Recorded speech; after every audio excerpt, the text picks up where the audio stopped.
റെഡിയാണ് അല്ലേ? Hi all, I am Sanuja Sajeev from Larosa, Alappuzha. നിങ്ങളിൽ ചിലർക്കെങ്കിലുമൊക്കെ എൻ്റെ മുഖം ഫെമിലിയർ ആയിരിക്കും. അപ്പോൾ ഇന്നത്തെ ദിവസത്തിൻ്റെ പ്രത്യേകത ഞാൻ പ്രത്യേകിച്ച് പറയേണ്ട കാര്യമില്ലല്ലോ അല്ലേ? അപ്പോൾ എല്ലാ വ്യൂവേഴ്സിനും ഹൃദയം നിറഞ്ഞ വുമൻസ് ഡേ ആശംസകൾ നേരുന്നു. അപ്പോൾ ഈ ഒരു വനിതാ ദിനത്തിനോടനുബന്ധിച്ച് നിങ്ങളിൽ ചിലരെങ്കിലുമൊക്കെ പുതിയതായി ബിസിനസ് രംഗത്തേക്ക് കടന്നു വരാൻ ആഗ്രഹിക്കുന്നവരും അതുപോലെ തന്നെ ചെറിയ ചെറിയ ബിസിനസ് ചെയ്യുന്നവരൊക്കെ ഉണ്ടായിരിക്കും അല്ലേ?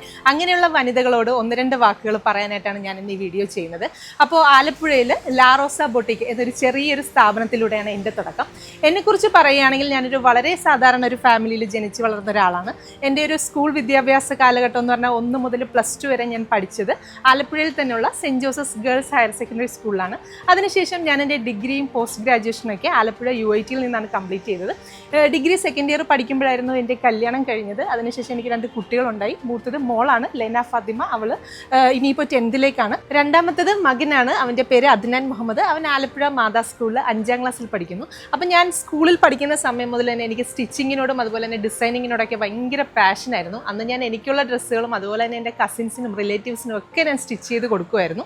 അതിനുശേഷം 2021-ലാണ് ഞാൻ നമ്മുടെ ലാറോസ ബൊട്ടിക്ക് സ്റ്റാർട്ട് ചെയ്യുന്നത്. അപ്പോൾ തുടക്ക സമയത്ത് ഒരുപാടധികം സ്ട്രഗിളിലൂടെയാണ് ഞാൻ കടന്നു വന്നത്. ഒത്തിരി അധികം ഞാൻ ബുദ്ധിമുട്ടിയിട്ടുണ്ട്. 13-14 മണിക്കൂറുകളൊക്കെ ഞാൻ ഒത്തിരി അധികം വർക്ക് ചെയ്യുമായിരുന്നു. അപ്പം ഞാൻ സ്റ്റാർട്ട് ചെയ്യുന്ന സമയത്ത് ഒരൊറ്റ സ്റ്റാഫാണ് എൻ്റെ കൂടെ ഉണ്ടായിരുന്നത്. ഇന്ന് ഞാൻ 35-ലധികം ആളുകളാണ് ഇന്ന് എൻ്റെ കൂടെ വർക്ക് ചെയ്യുന്നത്. പിന്നെ എന്നെ പേഴ്സണലി അറിയുന്നവർക്കൊക്കെ അറിയാം, ഞാൻ പഠിക്കുന്ന സമയത്തൊന്നും ഒട്ടും തന്നെ ടോക്കറ്റീവ് അല്ലാത്ത, അധികം ആരോടും പെട്ടെന്നൊന്നും മിങ്കിളാവാത്ത ടൈപ്പ്, ഒരു ഇൻട്രോവേർട്ട് ടൈപ്പ് ക്യാരക്ടറായിരുന്നു. എനിക്ക് പ്രത്യേകിച്ച് നമുക്ക് വീഡിയോസ് ചെയ്യാനായിട്ട് ഭയങ്കര അധികം ബുദ്ധിമുട്ട് ഞാൻ നേരിട്ടിട്ടുണ്ട്. എനിക്ക് നേരിട്ട് അറിയാവുന്ന കാര്യങ്ങൾ പോലും മറ്റൊരാളോട് കമ്മ്യൂണിക്കേറ്റ് ചെയ്യാനായിട്ട് ഞാൻ വളരെയധികം ബുദ്ധിമുട്ടിട്ടുണ്ട്.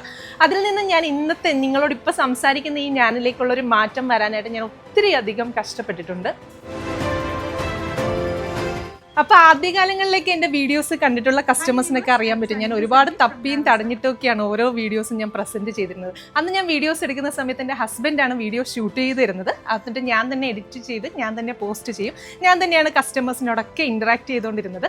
അങ്ങനെ എനിക്ക് തോന്നുന്നു ആദ്യം നമ്മൾ 10-15ഓളം വീഡിയോസ് പോസ്റ്റ് ചെയ്തു. ആ സമയത്തൊന്നും നമുക്ക് ഒരു പീസ് പോലും ഓൺലൈനിൽ സെയിൽ നടന്നിട്ടില്ല. അങ്ങനെ ഇരിക്കെ ഞാനും ഹസ്ബൻഡും കൂടി നോർത്ത് ഇന്ത്യയിൽ പർച്ചേസിനായിട്ട് പോയി. അവിടെ വെച്ചിട്ടാണ് എനിക്ക് ഫസ്റ്റിലത്തെ ഒരു ഓർഡർ വരുന്നത് കേട്ടോ. ആദ്യമായിട്ട് നമ്മുടെ ഒരു പീസിന് ഒരു ഓൺലൈനിൽ ഓർഡർ വരികയാണ്. അപ്പോൾ ഒരുപാടധികം സന്തോഷം തോന്നി. ഞങ്ങൾ ഒത്തിരി ഹാപ്പി ആയിരുന്നു. ആ സമയത്ത് നമ്മൾ വെളിയിലായതുകൊണ്ട് തന്നെ ഷോപ്പിൽ വിളിച്ചിട്ട് ഈ ഒരു പീസിന് ഓർഡർ വന്നിട്ടുണ്ട്, അതിൻ്റെ പേയ്മെൻറ്റ് വന്നതാണെന്ന് പറയുമ്പോൾ നമ്മുടെ ഷോപ്പിലെ സ്റ്റാഫ് അന്നേരം എന്നോട് പറയുന്നത്, അയ്യോ സനുജ, അത് നമുക്ക് സോൾഡ് ഔട്ട് ആയി, ഇന്നലെ ഒരു കസ്റ്റമർ വന്ന് ആ ഒരു പീസ് എടുത്തു എന്ന് പറഞ്ഞപ്പോൾ ശരിക്കും ഞാൻ ഡൗൺ ആയിപ്പോയി. അങ്ങനെ ഞങ്ങൾ എന്ന് വെച്ചാൽ ആദ്യമായിട്ട് വരുന്ന ഓർഡറാണ്. അപ്പം നമ്മൾ ശരിക്കും ഡൗൺ ആയിപ്പോയി. അങ്ങനെ തന്നെ ഞാൻ കസ്റ്റമറിനെ വിളിച്ചിട്ട് പറഞ്ഞു ആ ഒരു ഷെയ്ഡ് നമുക്ക് സോൾഡ് ഔട്ട് ആയി, മറ്റ് ഷെയ്ഡ്സൊക്കെ അവൈലബിൾ ആണെന്ന് പറയുമ്പോൾ കസ്റ്റമർ പറഞ്ഞത്, എനിക്ക് ആ ഷെയ്ഡ് തന്നെയാണ് വേണ്ടത്, അതില്ലെങ്കിൽ പൈസ റീഫണ്ട് ചെയ്തേക്കൂ എന്നാണ് പറഞ്ഞത്. അപ്പോൾ പറയണ്ടല്ലോ, നമ്മൾ ആദ്യമായിട്ട് വന്ന ഓർഡർ തന്നെ നമ്മൾ റീഫണ്ട് ചെയ്യുകയാണ് ചെയ്തത്. അപ്പം ശരിക്കും ഡൗൺ ആയിപ്പോയൊരു സമയമായിരുന്നു. ഞാനിത് പറയുമ്പം തന്നെ കുറച്ച് ഇമോഷണൽ ആവുന്നുണ്ട്, സോറി. അന്ന് നമ്മളെന്ന് പറഞ്ഞാൽ ഇന്നത്തെ പോലെ ഒരുപാട് പീസസ് സ്റ്റോക്ക് ചെയ്യാനുള്ളൊരു ധൈര്യം നമുക്കില്ലാത്തൊരു സമയമാണ്. അന്ന് നമ്മളൊരു വെണ്ടറിൻ്റെ കയ്യിൽ നിന്ന് ഒരു ഡിസൈൻ്റെ വെറും 4 പീസസാണ് വാങ്ങുന്നത്. അത് നമുക്ക് ഷോപ്പിൽ നിന്നൊരു കസ്റ്റമർ എടുത്തു കഴിഞ്ഞാൽ പിന്നെ ഒരു ഓൺലൈൻ കസ്റ്റമറിന് കൊടുക്കാനുള്ള പീസ് നമ്മുടെ കയ്യിൽ കാണില്ല. അതേസമയം ഇന്നെന്ന് പറഞ്ഞാൽ ഞാൻ ദൈവാനുഗ്രഹം കൊണ്ട് ഒരേ പ്രോഡക്റ്റ് തന്നെ 5000, 6000 ഒക്കെ പീസസ് സെയിൽ ചെയ്യുന്നുണ്ട് കേട്ടോ. അപ്പോൾ അന്ന് അങ്ങനെ നമ്മൾ ആ കസ്റ്റമറിന് ആ ഒരു എമൗണ്ട് റീഫണ്ട് ചെയ്യുകയാണ് ഉണ്ടായത്. അന്ന് ഞാൻ ശരിക്കും ഡൗൺ ആയപ്പോൾ എൻ്റെ ഹസ്ബൻഡാണ് എനിക്ക് ഫുൾ സപ്പോർട്ട് തന്നത്. നമുക്ക് ഒരു പീസ് ഇങ്ങനെ റിട്ടേൺ ചെയ്താലും അതിൽ കുഴപ്പമില്ല, നമുക്ക് ഇനിയും കുറേ സമയമുണ്ടല്ലോ എന്ന് പറഞ്ഞ് വീണ്ടും നമ്മൾ പതിവിലും ഉഷാറായിട്ട് തന്നെ ഒത്തിരി അധികം വീഡിയോസ് പോസ്റ്റ് ചെയ്തു. ഇന്ന് ഞാൻ ഈ കാണുന്ന നിലയിലായി. ഞാനിങ്ങനെ പറയുമ്പോൾ നിങ്ങൾ ചിലരെങ്കിലുമൊക്കെ വിചാരിക്കും ഞാനിപ്പോൾ എന്തോ വലിയ സംഭവമാണെന്ന്. അങ്ങനെയല്ല, എങ്കിലും ഞാൻ പ്രതീക്ഷിച്ചതിനെക്കാട്ടിയും ഒരുപാടധികം ഓർഡേഴ്സ് ഇന്ന് എനിക്ക് വരുന്നുണ്ട്. അപ്പം ഞാൻ എൻ്റെ ഈ ഒരു സ്റ്റോറി നിങ്ങളുമായിട്ട് പങ്കുവയ്ക്കാനുള്ള കാര്യം എന്ന് പറഞ്ഞാൽ, നിങ്ങളിൽ പലരും കൊച്ചു ബിസിനസ് ചെയ്യുന്നവരോ അതല്ലെങ്കിൽ ഇനിയിപ്പോൾ ബിസിനസ് രംഗത്തേക്ക് വരാൻ ആഗ്രഹിക്കുന്നവരൊക്കെ ആയിരിക്കാം. അപ്പോൾ അങ്ങനെയുള്ളവരൊക്കെ ആണെങ്കിൽ നിങ്ങൾ നന്നായി ഹാർഡ് വർക്ക് ചെയ്യുക, വലിയ സ്വപ്നങ്ങൾ കാണുക.